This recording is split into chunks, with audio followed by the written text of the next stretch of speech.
خلاف ایک سازش ہے جس چیز سے آپ لوگوں کو آگاہ ہونا پڑے گا.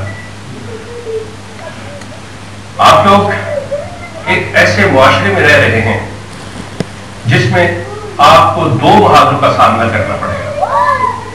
ایک مغرب کی وہ تعلیم، مغرب کا وہ نظام جس کے اندر آپ برضا اور رغبت آئے یا مجبوری کے تحت آئے اور آپ کو رہنا پڑا، چاہے وہ مجبوریاں کیا تھیں، لیکن آپ قطعی طور پہ اس معاشرے کا حصہ اس طرح اس کلچر کا نہیں بن سکے اور نہ بن سکیں گے، اور نہ ہی آپ چاہتے ہیں کہ آپ کی آنے والی نسلیں جو ہیں وہ اس مغربی قوم کی طرح.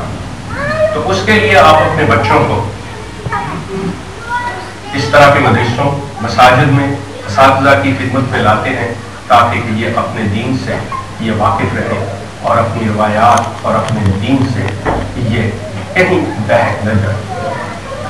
اسی کے ساتھ ایک اور جو اسلام کے خلاف سازش ہو رہی ہے اس سے آگاہ کرنا چاہوں گا کہ بظاہر وہ مسئلہ یہ لیا جا رہا ہے کہ جس طرح ہم لوگ آپس میں فقی طور پر یا فروغ مثال کے اندر گھس کر مختلف گروہوں میں بٹے ہوئے ہیں، کسی کا کوئی نام ہے، کسی کا کوئی نام ہے، تو انہی ناموں میں سے ایک نام جو ہے وہ قادیانی یا احمدی یا لاہوری گروہ کا ہے، کیونکہ اس گروہ کا دعویٰ ہے کہ ہم اسلام کا ہی فرقہ ہے.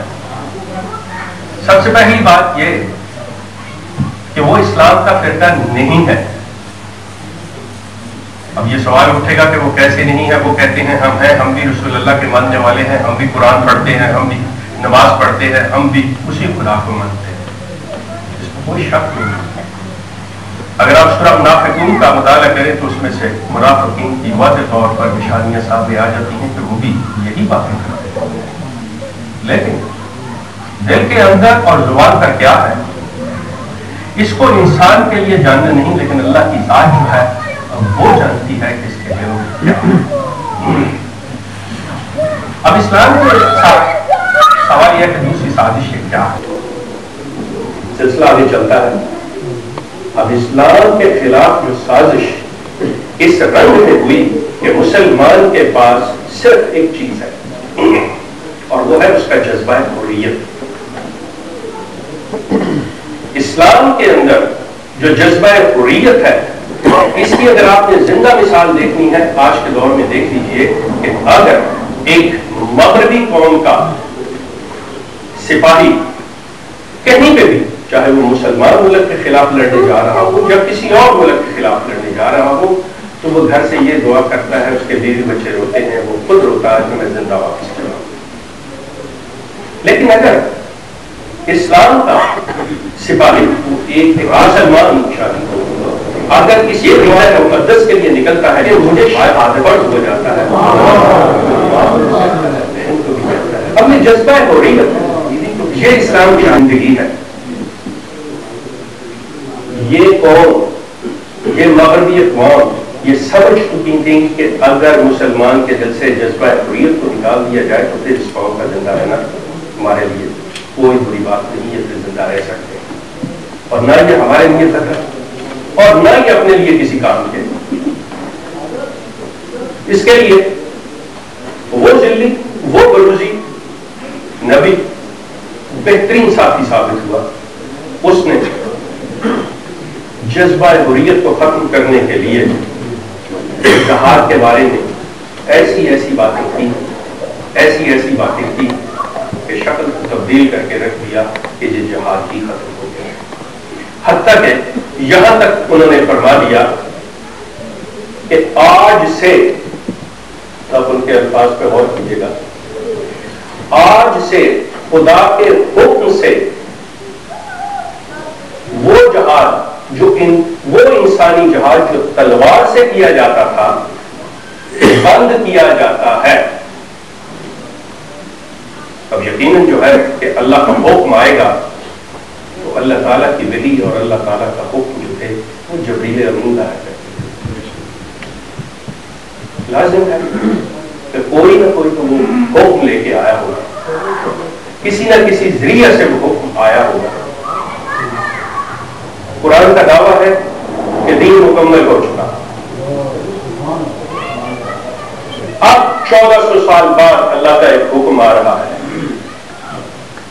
کیا ہم اس کو یہ تسلیم کرتے ہوئے کہ اللہ کی طرف سے ہے، قرآن کے لیے ایک اضافی حکم سمجھے؟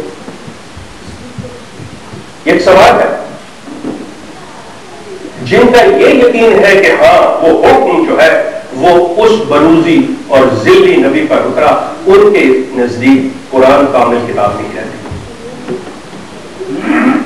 اب جو قرآن کو کامل کتاب مانتے ہیں، یقیناً ان کے لیے یہ حکم خدا کا نہیں، تو یا اس شخص کا اپنا ایجاد کرنا ہے، یا پھر جو خدا کی مقابل پہ ایک قوت کھڑی جسے ہم شیطان کہتے ہیں، یہ اس کی بات ہے۔ اس شخص نے جہاد کے لیے اپنی پوری کوشش کی، اور وہ مغربی اقوام ان کے ساتھ تھیں، مسلمان کے جذبہ حریت کو ختم کرنے کی پوری کوشش کی گئی۔ پھر ایک دور آتا ہے، انگریز کو، مغربی اقوام کو پھر ضرورت پڑتی ہے مسلمان کی کہ اس کے اندر جذبہ حریت بلند کیا جائے، اس مرے ہوئے جذبے کو دوبارہ زندہ کیا جائے۔ اس نے سہارا لیا افغانستان کے اندر مجاہدین کو تیار کر کے، اس نے اسی جہاد کو دوبارہ قائم کیا، اسی طاقت، جس طاقت نے یہ فورس کھڑی کی جو اسلام کے جذبہ حریت اور جہاد کے خلاف کھڑی کی گئی، اس کو دوبارہ زندہ کیا گیا۔ ہم دیکھتے ہیں افغانستان کے لیے، جس میں کہ وہ روس کے خلاف تھے، جب پھر وہ چیز آئی تو اس کو دوبارہ لانے کے لیے آج ان کو دہشت گرد اور ٹیررسٹ کا نام دیا گیا۔ ایک عام آدمی بڑی آسانی سے اگر آپ تھوڑا سا غور کریں اس چیز کو سمجھ سکتے ہیں کہ ایک ہی چیز، ایک ہی فعل، ایک ہی کام، جس کو مختلف ادوار کے اندر دبایا گیا، سامنے لایا گیا، اپنے ضرورت کے لیے اس کے نام استعمال کیے گئے، خود اس کو نام دیے گئے۔ آگے چلیے، مسلمانوں کے اندر، دنیا کی ہر مذاہب کے اندر اچھے برے لوگ ہوتے ہیں۔ ہم میں سے بھی دو انسان بیٹھ کے کسی چیز کے بارے میں، چاہے وہ حدیث نبوی ہو یا کسی بزرگ کا قول ہو یا کسی شاعر تک، یہ سلسلہ یہاں تک پہنچا۔ آج کے دور کے اندر پاکستان ہمارا ملک بہت سے حادثات کا شکار ہے۔ وہاں پر میڈیا کے ذریعے ہمیں یہ پتہ چلتا ہے کہ مسلمانوں کے فلاں گروہ پر فلاں گروہ نے فلاں کے مسجد میں، فلاں نے فلاں کے امام بارگاہ میں یہ کر دیا، وہ کر دیا، اتنے شہید ہو گئے۔ آپس میں لڑائی ہو رہی ہے، یہ سارا جھگڑا آپس میں چل رہا ہے۔